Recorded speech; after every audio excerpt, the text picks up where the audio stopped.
सबको कभी न कभी, कहीं न कहीं, किसी न किसी जगह पर अंग्रेजी भाषा का प्रभुत्व देखकर, राजकाज देखकर मन में मचमच होती है कि क्यों, जब देखो जब अंग्रेजी, जहां देखो वहां अंग्रेजी, ऐसा क्या है अंग्रेजी में। और ये सच भी है, अपनी जगह पे ये बात सच भी है कि अंग्रेजी में ऐसा क्या है। हमें किसी से चिढ़ने भिड़ने से पहले ही देख लेना पड़ता है कि बंदे में दम है कि नहीं भाई। लेकिन मजाक छोड़कर हम सीरियस होने की कोशिश करते हैं वापस कि English is considered as one of the poorest languages available practised on this planet. गरीब भाषा है, गरीब।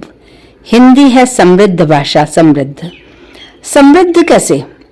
जैसे बुद्धि, मेघा, प्रज्ञा, तीनों शब्द एक ही चीज की बात कहते हुए भी तीनों अलग अलग स्थानों पर अलग अलग प्रकार से प्रयोग आएंगे और अपना अर्थ अलग निकालकर जीवन का एक विहंगम स्वरूप हमारे सामने प्रस्तुत करते हैं।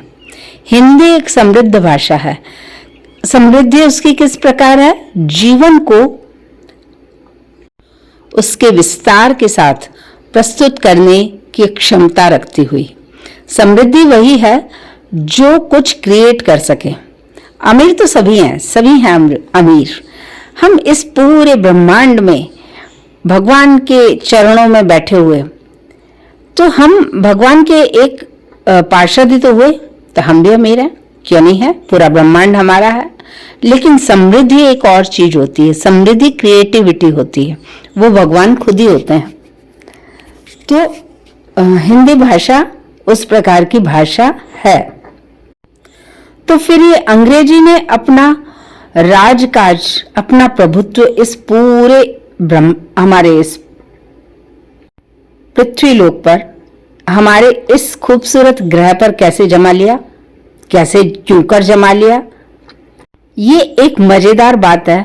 मजेदार वही होती है जो कुछ समझा भी जाती है। तो ये एक समझने वाली बात है। इसको समझने के लिए हमें राजा की शक्ति को समझना पड़ेगा। राजा अर्थात केंद्र, केंद्र अर्थात नियंता, कंट्रोलर, नियामक। केंद्र अपना नियंत्रण तभी तक रख सकता है जब तक वो त्रिकालदर्शी हो, उसे तीनों लोकों का ज्ञान हो, वर्तमान काल, भविष्य काल और भूतकाल। यह सारा संसार भूतात्मक है, भूतात्मक, भूत भूत। वो वाले भूत नहीं जो हमें कहानियों में पढ़ने, देखने, सुनने को मिलता है। वो वाले भूत जो पहले यहाँ पर था, अब नहीं है। मतलब अब हम हैं और जो पहले था उससे हम बात कर रहे हैं, और ये बातचीत एक भविष्य का निर्माण कर रही है। मजेदार बात है ये।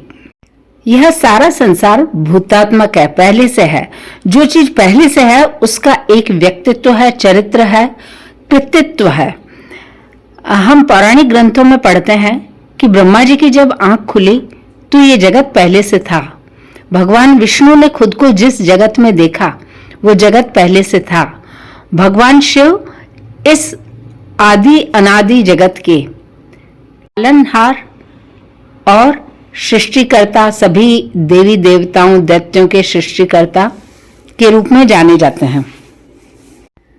यानी ये भूतात्मक जगत भगवान शिव स्वरूप है। भगवान शिव पे हम सारी शक्तियां देखते हैं उनके आसपास। चंद्रमा भी है, राहु भी है, जो आपसी शत्रु हैं वो भी एक साथ बैठे हैं। एक कहानी आती है बड़ी सुंदर सी, मजेदार सी। तो जो पति पत्नी अक्सर अनट्यून हो जाते हैं उनके लिए भी बड़ी मजेदार है ये कहानी। युगल दंपतियों के लिए मजेदार है और जो अकेले हैं उनके लिए भी मजेदार है ये कहानी। एक बार भगवान शिव और पार्वती आपस में संवाद कर रहे थे, हल्का फुल्का, ऐसे ही एवं। पार्वती जी ने भगवान शिव को हंसाने की कोशिश की। भगवान शिव के हंसते ही जो उन पर भस्म लगी थी, वो उनके गले में जो नाग देवता है उनकी आंख में चली गई तो उन्होंने फुफकार मारी। वो फुफकार से चंद्रमा भगवान डर गए और डरते ही अमृत नीचे गिर गया और भगवान शिव जिस शेर की खाल पर बैठे थे वो शेर जीवित हो गया और वो उठ के भागा। वो भागा तो नंदी भी डर के भागे। तो इस प्रकार देवी पार्वती हंसने लगी, बोली मेरा वाहन जो है वो आपके वाहन को डरा देता है। बड़ी मजेदार सी कहानी है। तो संक्षेप में भगवान शिव इस भूतात्मक जगत के स्वामी हैं, नियंता हैं। अपने मुख्य बिंदु पर विषय पर आते हुए कि केंद्र को त्रिकालदर्शी होना पड़ता है। केंद्र के कर्तव्य ज़्यादा होते हैं। अधिकार की बात तो खैर अलग विषय हो जाएगा, लेकिन राजा के कर्तव्य ज़्यादा होते हैं। कर्तव्य में राजा का जो मुख्य लक्ष्य होता है वो परिधि को बनाए रखना है। 15वीं, 16वीं, 17वीं, 18वीं, 19वीं सदी में यूरोप में सभी राजा होड़ा होड़ी में लगे थे। होड़ा होड़ी उनकी जुगलबंदी में परिणत होते होते फिर होड़ा होड़ी में बदल जाती थी।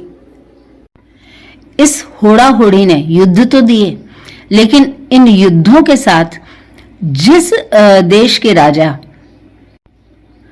अपनी शक्ति को बौद्धिक और वैज्ञानिक प्रगति में भी लगा सके वो विजेता रूप में सामने आए और उन्होंने कई ऐसे काम किए जो उनके केंद्र को मजबूत रखने में सहायक था या थे। लेकिन उनके जो भूतात्मक जगत है, उनकी जो भूतात्मक मेमोरी है, अर्थात उनका जो इतिहास रहा है, उसमें बीइंग इंटेलेक्चुअल और being logical was nowhere found। वहां पर कुछ था नहीं ऐसा जिसे विचार निष्पत्ति की अवस्था कहते हैं। इच्छा हुई खा लिया, इच्छा हुई ये किया, इच्छा हुई वो किया, जिसमें जो शक्ति थी उसने छीन लिया, हो गया हो गया हो गया, कर लिया कर लिया कर लिया। ऐसा ही कुछ उनके इतिहास में था। लेकिन इस समय इन खास शताब्दियों में उन लोगों ने इस चीज का ध्यान रखा कि ज्ञान विज्ञान के बिना अपनी शक्ति का प्रदर्शन खोखला हो जाएगा।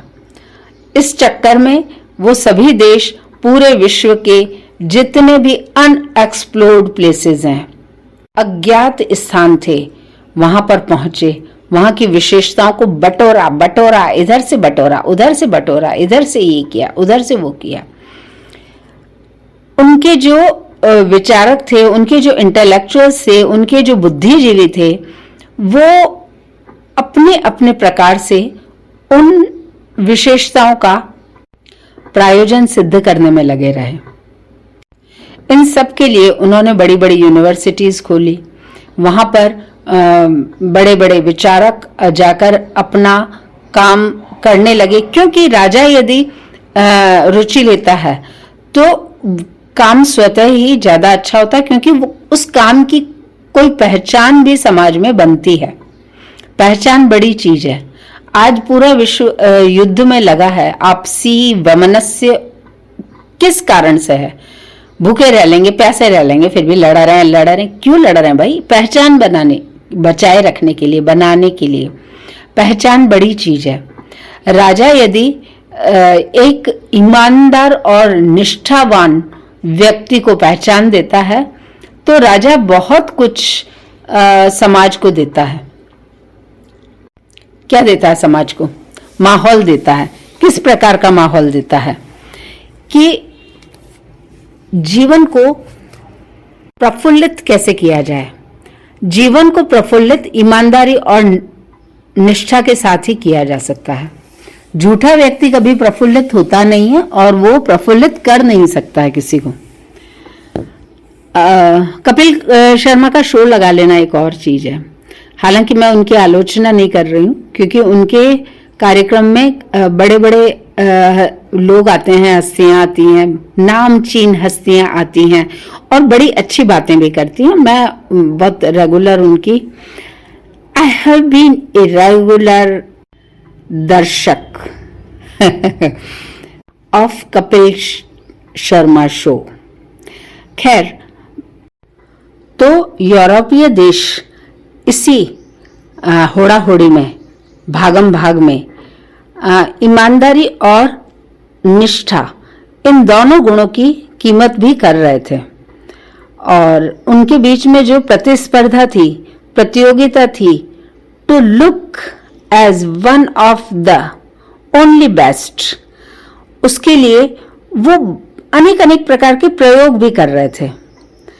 उनमें से एक प्रयोग ये था ब्रिटिश क्राउन का, क्योंकि इंग्लिश तो ब्रिटेन की भाषा है, बाकी यूरोपीय देशों की अपनी अपनी अलग भाषा है ना।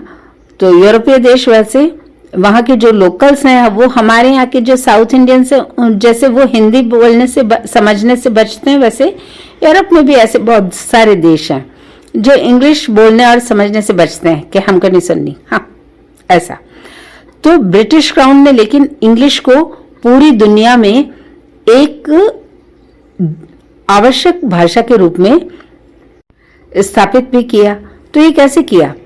उसका एक ही कारण था कि ब्रिटिश क्राउन ने पूरी दुनिया में जहां जहां भी गिफ्टेड पर्सनालिटीज थी, देवी भगवती ने जिन जिन को भी विशेष बनाकर भेजा था अपने अपने विषय में, उन सबको अपने यहाँ बुलाकर काम करने दिया, उन्हें एक माहौल दिया।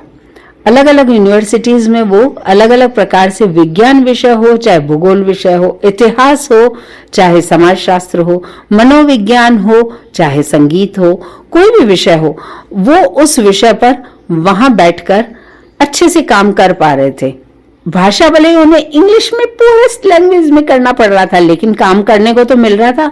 जिन्हें काम करने को नहीं मिलता ना, उनकी पीड़ा को उस राजा ने समझा, ब्रिटिश क्राउन ने समझा और अपने यहाँ पर पनाह दी और उन्हें काम करने का एक उचित माहौल दिया और उनके काम को एक उचित स्थान या मंच दिया, जहां पर उस काम और उस उपलब्धि की प्रशंसा में नए उपलब्धियों के लिए, नई नई चीजों के लिए नए नए द्वार खुलते गए। इस प्रकार ब्रिटिश क्राउन ने अपनी भाषा का परचम पूरी दुनिया में लहराया। इंग्लिश भले विदेशी भाषा है, इंग्लिश भले गरीब भाषा है, लेकिन इंग्लिश बहुत सारे विषयों को, बहुत सारे विषय मतलब यदि उनके लिए कोई अननोन चीज भी थी तो उन्होंने उसका स्वागत किया और स्वागत करके उसे उचित स्थान और काम करने का माहौल भी दिया। इस प्रकार से उन्होंने अपनी भाषा को प्रबुद्ध भाषा बना लिया। अभी प्रबुद्ध भाषाएं जो हैं वो सब हाशिए पर पड़ी हैं और अंग्रेजी भाषा राज कर रही है।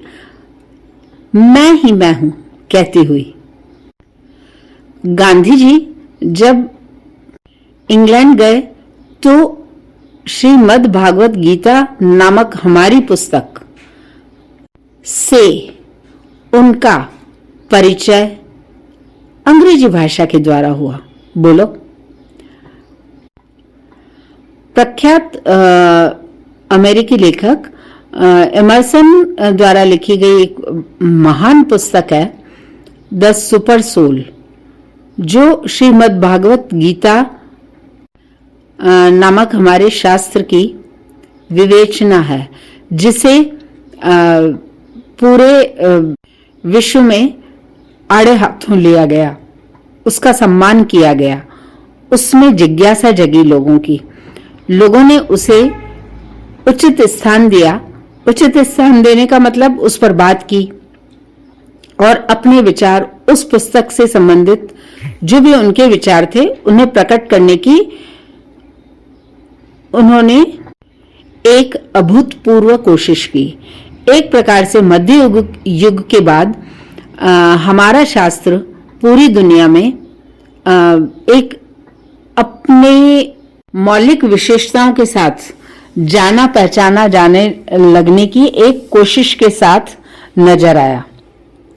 स्वामी विवेकानंद जब अमेरिका में गए तो ये माहौल पहले ही बन चुका था कि भारतीय जो क्लासिक लिटरेचर है, शास्त्र है, वो अपने आप में नायाब हैं, हीरे हैं, जवाहरात हैं, माणिक मोती हैं, समृद्धि की खान है, भंडार है। लोग उनके बारे में ज्यादा से ज्यादा जानना, समझना, सुनना चाहते थे। जब कोई बड़ी घटना अचानक होती है तो उसकी तैयारी जीवन बहुत पहले कर लेता है, और इस प्रकार अंग्रेजी भाषा ने स्वामी विवेकानंद के उस अभूतपूर्व भाषण की तैयारी अपने क्राउन की देखरेख में बहुत पहले से ही शुरू कर दी थी। आगत का स्वागत एक निर्जीव परंपरा नहीं है। सजग होकर हम जो काम करते हैं, जीवन का जिस प्रकार सम्मान करते हैं, फॉलोअर्स बन के कर नहीं पाते हैं। तो अंग्रेजी भाषा के बारे में हमने क्या समझा? अंग्रेजी भाषा आज अंग्रेजी है, इंग्लिश इंग्लिश इंग्लिश सीखो, इंग्लिश बोलो, इंग्लिश जाओ, इंग्लिश स्कूल, कामवाली बाई इंग्लिश स्कूल, वो बच्चा इंग्लिश स्कूल। उनके पास में फीस देने के लिए वो कुछ भी करेंगे, रात दिन लगे रहेंगे, लेकिन इंग्लिश स्कूल में बच्चे को भेजेंगे। तो इंग्लिश को यहाँ तक पहुंचाने में बहुत सी दिशाओं में काम हुआ है। सिर्फ ऐसा नहीं था कि अंग्रेजी लाद दी गई और लोगों ने उसे अपनी पीठ पर लदे रहने दिया। वो कुछ न कुछ, किसी न किसी रूप में विशेष काम कर रही थी, इसलिए लोगों ने उस बोझ को, बोझ कहना चाहिए क्या, उस स्थिति को स्वीकार कर लिया। ये है तो ये it's just food for thought. आज कोई भी विषय, किसी भी विषय पे हमें जानकारी चाहिए तो हमें अंग्रेजी भाषा को टटोलना पड़ता है।